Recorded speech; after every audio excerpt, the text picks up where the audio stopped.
Okay, good morning, everyone. Today marks a significant moment for our city. After more than a decade of hard work, the City of Cleveland and the United States Department of Justice have filed a joint motion to conclude the consent decree and return full accountability to the people of Cleveland.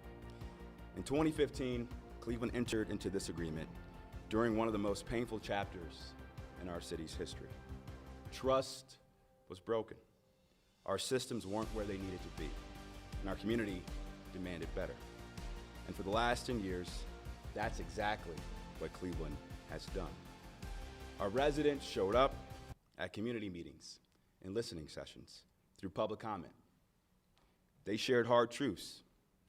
They held us accountable, and they helped shape a better path forward. So this moment belongs to them. Now let's be clear about what we've accomplished. We didn't just check boxes. We didn't just write policies. We changed the culture of policing in Cleveland. We invested in training. We strengthened supervision. We built real systems of accountability that are now a part of how this division operates every single day. And the results are real. A 97% constitutional use of force rate in level 1 and 2 incidences. A 100% thorough investigations in serious use of force cases. A 55% reduction in force-related complaints. A less than 2% arrest rates in crisis intervention situations. And less than 0.5% use of force in those same moments. That's not temporary progress. That's sustained change. Cleveland today is not the Cleveland of 2015, and the consent decree was never meant to be permanent. It was meant to help us build the systems to get this moment right. Today, those systems are in place. Accountability in Cleveland is now local. It is embedded, and it is strong. We have one of the most effective oversight structures in the country, and that's what modern, accountable policing looks like. Now, I want to be clear about something. The end of federal oversight does not mean the work ends. It means we now have the capacity and the responsibility to lead this work ourselves. Over the life of this decree, Cleveland invested nearly $40 million to build this strong foundation. And now we have the opportunity to reinvest those resources directly into our community, into better training, modern technology, and community-based public safety strategies. Now, I also understand that this moment may bring some mixed emotions. For some, it represents real progress. For others, it may raise some concerns. Both are real, and both are very valid. And to the residents of this great city, I hear you, and I feel you. But I can say this with my utmost confidence. Cleveland is ready for this moment. So I want to thank the hardworking men of the Cleveland Division Police for their admirable service over the last 10 years to get us to this moment and the work they do every single day to keep our streets safe and secure. I want to thank Dr. Leigh Anderson and our amazing police accountability team who has made this moment possible. I want to thank Chief Todd, who has led the fight over the last several years to make sure we modernize our police department for the 21st century, and also want to thank Director Drummond as well for his leadership to getting us to this moment as well too. But lastly, I want to thank the people of Cleveland, because none of this happens without you. Your voice, your persistence, and your belief that we could do better. This milestone belongs to all of us. And as we move forward, you have my commitment as your mayor that we will lead with transparency, we will lead with accountability, and we will continue to build a safer, more just Cleveland for every single resident. Because that's what this moment is about, and that's what comes next. Now I'll have the council president also share a few words. Council President. Well, good morning, and thank you, Mayor, and thank you all of the members of the administration that are here today, and I also want to acknowledge all of my colleagues, but specifically two of my colleagues are here today, the Chair of the Safety Committee, Chairman Michael Polensik, the Dean of Council, as well as Councilman Brian Casey, who we all know has been very active in watching the actions of the consent decree. I come here for two reasons. In 2015, Cleveland was going through one of its most tumultuous times in our history. And as the former executive director of the Community Relations Board, I was able to sit at the table and negotiate as part of the team with former Mayor Jackson, with the Department of Justice, and my friends Steve Dettelbach and Carol Rendon and Vanita Gupta from the Department of Justice to advocate for a consent decree in the city of Cleveland. That day was necessary because we all understood the gravity of the moment. At that time, we have experienced, and personally, me personally, had to interact with many of those families that lost children and loved ones as a result of police-involved interaction. So it was important to me that we got it right.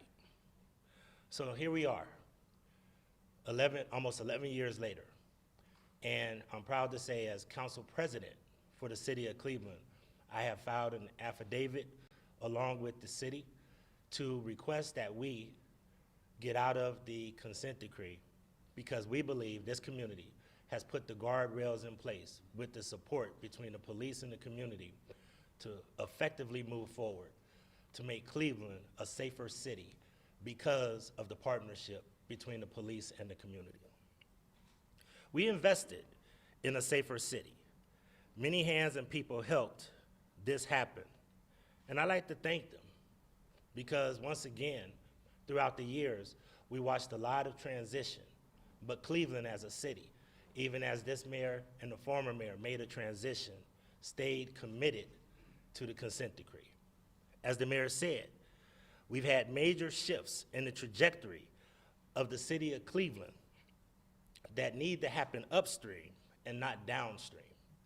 We need to make sure that we have, and we have as Cleveland City Council, invest in the proper training, the proper equipment, and also set up the proper systems in order to make sure that we keep accountability in place long after the Justice Department is gone.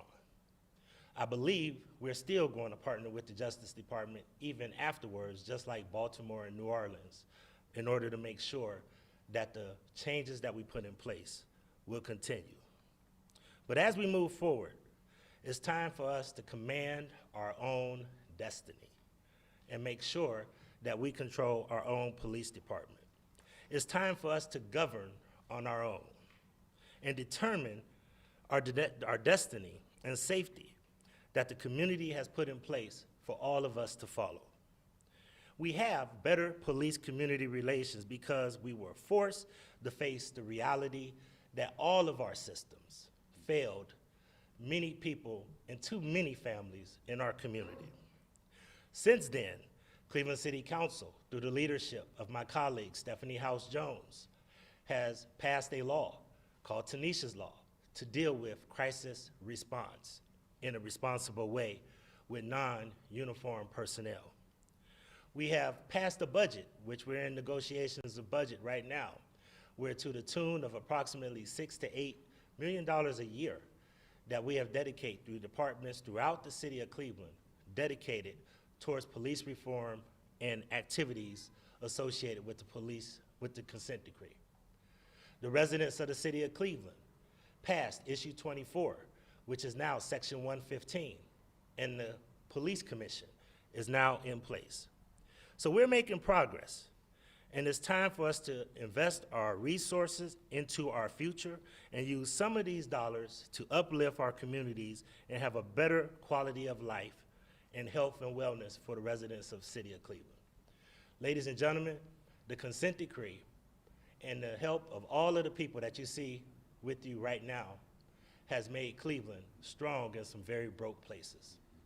With that being said, Mayor, I believe that I am turning it over to Chief Todd, who has done a remarkable job and who has actually been one of the technicians to help design all of the consent decree. Once again, I know because I was here through the transition. Chief Todd, thank you.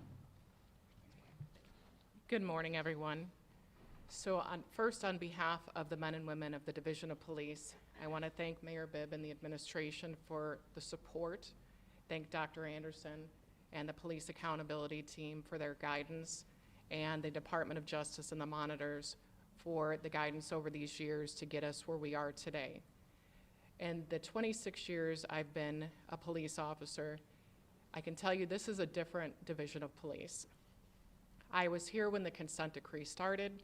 I was here before the consent decree started. And what I see now is a completely different operation. The majority of our men and women were brought on once the consent decree started. The policing they do every day is under the guidance of that decree. We have gone through policy changes, we've gone through significant training, and recently we've had assessments to test what we've done. And those assessments were positive in nature, which showed that we are on the right path and we are doing the work that the community has asked for. So what does that mean next for the Division of Police? For our daily operations, not much. You know, things will continue to operate as they have. There's not going to be lower standards. Our accountability systems do not diminish. Our commitment to accountability and transparency is going to be higher than ever, because we have to continue to build that trust in the community and make sure that they know that this was the right decision and that we are ready for the next steps. Our work here isn't finished. We are long finished with the progress that we are making. The next part is about building that trust within the community. And there's no consent decree that can help us with that. It's about our work, it's about our commitment, and the engagement that we have in the community. So please know, I'm thankful to the citizens of the city for the support. I ask that they engage in these thoughtful conversations related to what they feel change looks like, and that we will continue to progress. And our commitment has not changed and will not change to having constitutional policing here within the city. Thank you.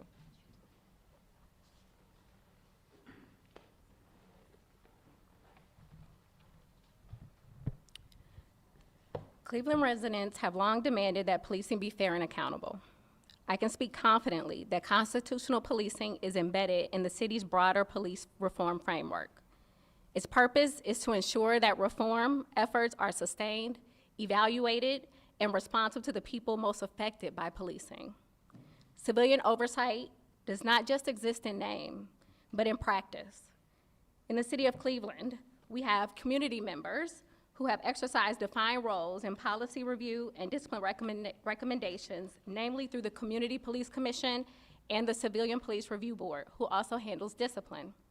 Cleveland's civilian oversight system was created to ensure that residents have a meaningful role in police accountability, transparency, and reform. It is designed to give the community an independent voice in how policing policies are shaped, reviewed, and evaluated. That will continue. Cleveland has implemented modernized use of force policies, strengthened supervisory oversight, enhanced officer training, including de-escalation and crisis intervention, and built reliable systems for data collection and internal accountability. Importantly, these reforms are not confined to written policies. They are reflected in day-to-day practices and institutional culture. Mechanisms will be in place to ensure ongoing dialogue, responsiveness, and civilian oversight exists.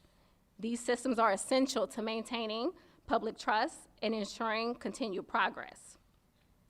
Today does not signal the end of accountability. The City of Cleveland remains fully responsible for upholding constitutional policing and maintaining the standards established under the decree. The progress achieved must be sustained through continued leadership, transparency, and partnership with the community. This milestone reflects years of dedicated work by advocates, officers, city officials, community members, and federal partners. Their collective commitment has positioned Cleveland to move forward with stronger systems, clearer expectations, and a renewed foundation of public trust. These changes were not quick, easy, or cosmetic. They were made because residents demanded better and because trust cannot be rebuilt with words alone. These assessments that the independent monitor has completed have yielded the reality that police reform in Cleveland is no longer a promise, but a set of actions that can be continually measured, audited, and challenged. If you want to know whether policing reform has taken place in Cleveland, we don't ask you to take our word for it. We ask you to look at the data, attend the oversight meetings, speak to the monitors, and hold us accountable, because now you can. Today represents a transition from federal oversight to self-sustained reform and affirms that the city has built the capacity to carry this work forward independently. The Police Accountability Team will remain positioned within the mayor's office, and it is important to note that it is the only police oversight entity within the country that sits within the mayor's office. All others have been placed within independent agencies or as sections or units underneath the police department. We also want to note that Cleveland right now has some of the most oversight in the in the country. Cleveland has some of the most oversight in the country.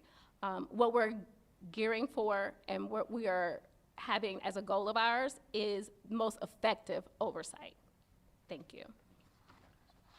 Now we'll take a few questions. Mayor, could you describe for us how this agreement to get out of the consent decree came together? How long have you been talking to the Justice Department about making this a reality? These conversations really started in earnest when I was mayor-elect and had my first conversation with the head of the Civil Rights Division inside the Department of Justice. I wanted to get a kind of clear perspective on what would it take for us to be compliant over the next 4 to 6 years. It was kind of my goal when I began my term in 2022. And one of the things we did immediately in my first year in office was to bring on Dr. Anderson. Because one of the initial observations I had was we didn't have an all-of-government approach across the entire enterprise of City Hall to make sure we were connecting the dots to be compliant as quickly as possible. And so we've seen great progress over the last 4 years, and because of Dr. Anderson's leadership and the leadership of Chief Todd and Safety Director Wayne Drummond, we've been able to come to this moment right now. Would we be here today if Kamala Harris had won the White House? Yes.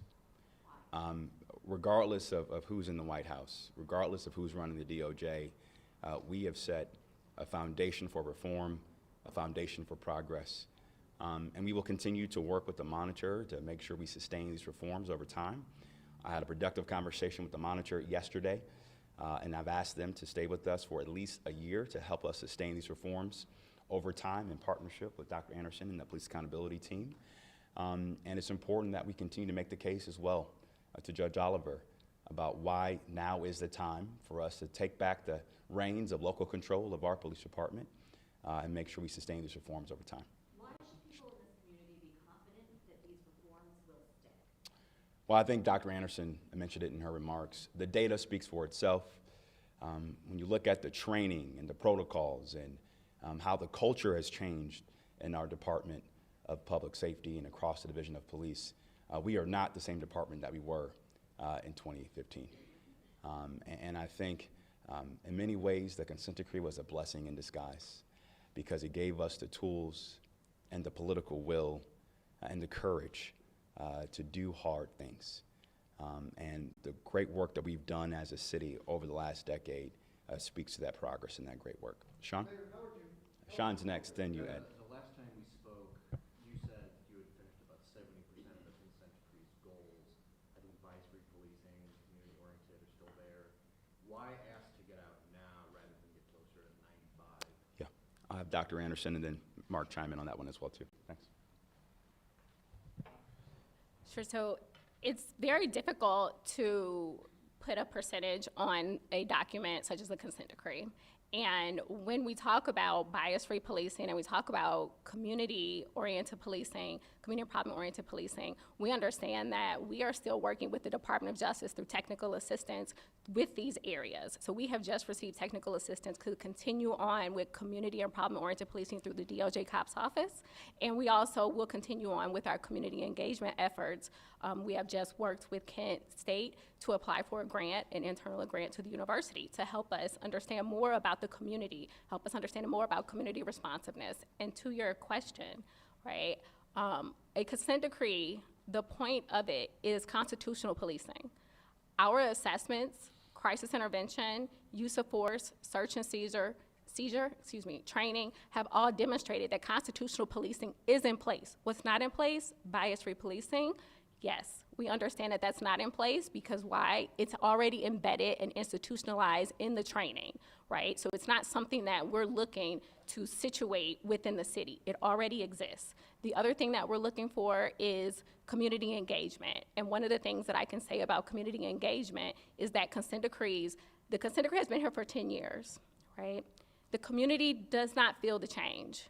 We recognize that. So we need a different vehicle. If without a monitor, who would be, like, are you committed to having an independent body to verify that you're still hitting the reforms that you hit and will hit those? Let me hit on that point. One, I'm looking forward to working with the council president and city council to identify ways that we can sustain and potentially codify the Police Accountability Office long-term as another vehicle to sustain these reforms over time. And then when you look at all the independent agencies that exist currently right now, as Dr. Anderson mentioned in her comments, we want to make sure we have the most effective oversight structure in the country. And you compare the systems we have already across the city of Cleveland, we have the most of any city in the country as well, too. So what changes then would you want to see to the rest of that structure? Police Review Board, Police Commission, are those changes coming next? We just want to continue to get feedback from the community on what's working and what's not working, and under Dr. Anderson's leadership, we will address those issues as they come. What about the force investigation team? Sorry? Force investigation. That does not change. That does not change. Yep. Mayor, I have a question about the Cleveland Police Commission. You know, certainly the police department in many ways polices itself, but you have that police commission. How would you characterize that with all the infighting, the turnover, the red tape there?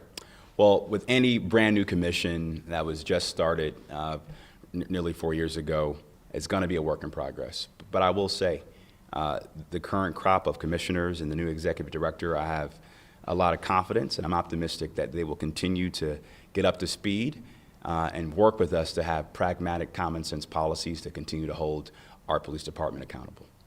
Mayor, Yep. the consent decree required significant investment in technology, training. Have you tallied what that's cost thus far related to the consent decree, and what are you doing to ensure that those investments continue? Yeah, so we spent for training and technology over the last decade roughly $40 million. And so as we move forward on a go-forward basis, any savings that we may achieve from the consent decree, we'll talk to my command staff and public safety leadership with city council support on how to make sure we continue those investments. In no way are we declaring mission accomplished. But what we are saying today is that we've achieved a significant milestone in the progress that we've made under the consent decree, and now is the time for the city of Cleveland to take back the reins for local control. All right, we got time for one more question. How are you measuring the effectiveness of police accountability systems outside of the consent decree? You're talking about being the most powerful and effective Yeah. system in the country. Yeah. How are you measuring it? Great. Dr. Anderson, you want to take that? So the measure is really going to be the community, right? So we understand that these systems already exist. So it's not that we are saying that we are the most powerful in terms of oversight. What we understand is that we have the most civilian oversight than any other city in the country. And we are proud of that. That is something that we plan to continue to move forward. And we do not understand or do not recommend, that we move forward in a way that looks at it as better or worse. It is something that has to be functioning, and we understand that because it's already institutionalized within our policies, our practices, our training, and within the civilian oversight entities that already exist. Can I just quickly also ask, we're talking like this is lifted now. Will it ultimately be up to Judge Oliver, and is that gonna happen in the next status Yeah. hearing? Mark, you want to talk about the legal process and how we move forward? Yes, thank you. So together with the United States Department of Justice, we've asked Judge Oliver to dismiss and terminate the consent decree so that we can move on to local leadership. But it is up to the judge at this time, but there is consensus that we've achieved the goals. So we are optimistic that we will get a good result. The timeframe will be up to the judge. He's very thoughtful. I don't think it'll be tomorrow, but we're confident that he will look at the tremendous progress that the city has achieved and have confidence in our ability to lead reform going forward. Thanks. Appreciate it. Good job. Great job. Key to this, so I'm looking forward to whatever support you need. Okay. Thank you. Talk to you. Okay, talk to you later, sir. All right, then I'll take the job. Good job. All right, thank you. Good speech. Oh, thank you. Appreciate you. Thank you. Always good to see you.